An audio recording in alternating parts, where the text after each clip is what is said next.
Have you ever wondered what sleep felt like before beds existed? No soft pillows, no linen sheets, only earth, reeds, and the sound of night insects. Yet somehow, our ancestors still found peace beneath stars older than memory itself. To ancient people, sleep wasn't leisure, it was ritual. When the sun fell, families gathered around the fading fire, whispering prayers to keep evil dreams away. Rest was both surrender and survival. In Mesopotamia, the birthplace of cities, sleep had structure. Homes of clay and reed-sheltered platforms made from packed mud, raised from scorpions and heat. Even in silence, civilization was engineering its rest. The wealthy layered woven reed mats over their platforms, wrapped in wool to soften the night. Poor families huddled close on cool clay floors, warmth shared by fire and breathing bodies. Luxury in those days was only the thickness of a blanket. Across the desert, Egyptians saw sleep as a bridge to the gods. They believed dreams were divine messages, so every bed was a sacred vessel. To lie down was to sail through the underworld and rise reborn. The poor slept on mats of papyrus, while nobles reclined on wood framed with gold. Pharaohs rested upon ebony, ivory, and lion leg carvings that gleamed like moonlight. Even slumber served the image of eternity. Their pillows weren't soft, they were carved headrests of alabaster or wood. The skull rested high, believed to preserve dreams and protect from evil spirits. Comfort yielded to cosmic order. Thousands of miles east, in the Indus Valley, nights smelled of clay and rain. Homes held simple rope-woven cots, lifted from the cool earth. Families gathered together, their breathing the rhythm of peace. Before sleeping, they washed feet and faces, a small act of purity before dreams. Cotton sheets, among humanity's earliest, wrapped the body in calm. Clean skin, clear mind, sacred sleep. If you're still watching, you're one of the few who love uncovering ancient secrets. Stay till the end, because soon you'll see how people slept on heated stone, on silk, and even beside gods. Let's keep traveling deeper into the night.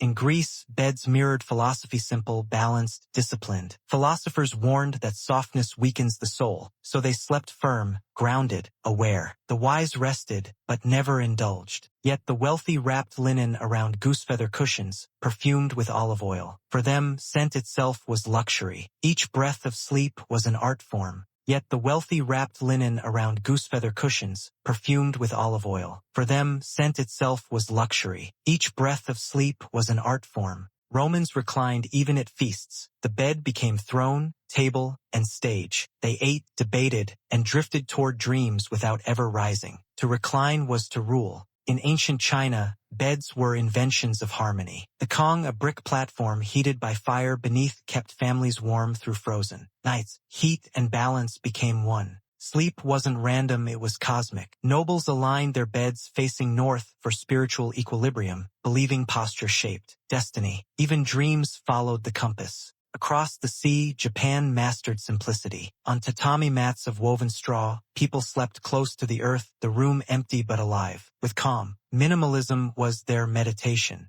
Every morning, bedding was rolled away to restore balance. The act of folding was a prayer. Night and day must never overlap. Order was the first step to peace. In tribal Africa, sleep followed rhythm rather than architecture. People rested in circular huts, near the embers of communal fires, listening to drums fading into crickets. Dreams were shared songs. Deserts to jungles, from stone beds to woven mats, sleep evolved with survival. But wherever humans closed their eyes, they dreamed of warmth, safety, and hope. And that is where civilization truly began. To the Greeks, sleep was not death but rehearsal for it. They built small household shrines for Hypnos, the god of rest, before lying down. Dreams were seen as gentle rehearsals for immortality. As cities grew, beds evolved from craft to luxury. Frames carved with vines and wings symbolized peace after conquest. Even sleep became part of art and philosophy. When Rome absorbed Greek ideas, it built bedrooms for status. To host guests, emperors displayed ornate couches lined with purple silk. A night's rest was a royal statement. Ordinary Romans shared cramped rooms with entire families. Children, servants, and animals slept together to conserve heat. Even in empire, warmth meant togetherness. Elite Romans perfumed their pillows with rose and lavender oils. For them, scent shaped dreams, the aroma of paradise, while empires slept. Sleep had become luxury in liquid form.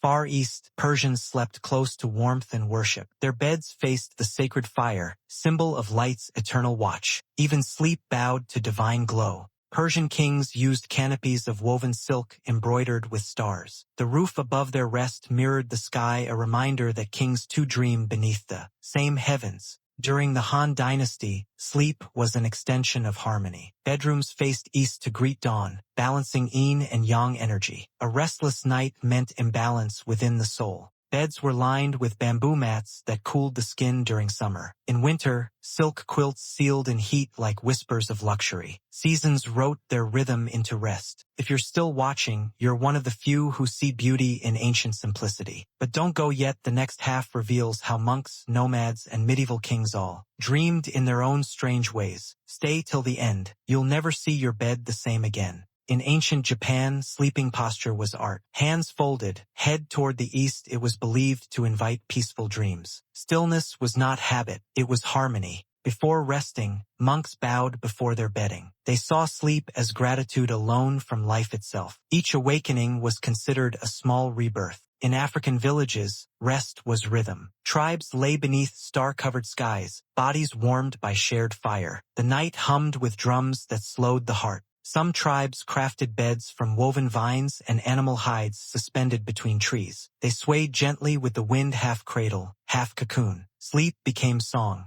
When Rome fell, luxury vanished into cold stone. Europe's peasants slept on straw piles under coarse wool blankets. Dreams were humble, but hearts were alive. Families shared one mattress, children near the wall, parents at the center for warmth. Even kings slept close to servants during long winters. The night cared nothing for class. In castles, nobles had tall beds draped in velvet to block cold drafts. Curtains created privacy in a world where rooms were never truly private. Luxury met necessity. Mattresses were stuffed with feathers or hay, depending on wealth. Servants turned and aired them daily to prevent pests. Cleanliness was the new form of prayer. Monks slept little, rising before dawn for prayer. Their cots were wooden, their blankets rough, humility even in rest. Every breath was an offering. As centuries passed, beds became symbols of rebirth, from straw to silk, from earth to heaven. But through every age, one thing remained unchanged: humanity's search for peaceful sleep, and that search still continues. In monasteries, silence ruled even in sleep. Monks rested on wooden boards covered with thin straw, waking at midnight for prayer. Rest wasn't pleasure, it was discipline carved into darkness. Their rooms smelled of wax and ash, their dreams filled with scripture. To sleep without comfort was to test faith itself. Each morning, they rose unbroken, cleansed by humility.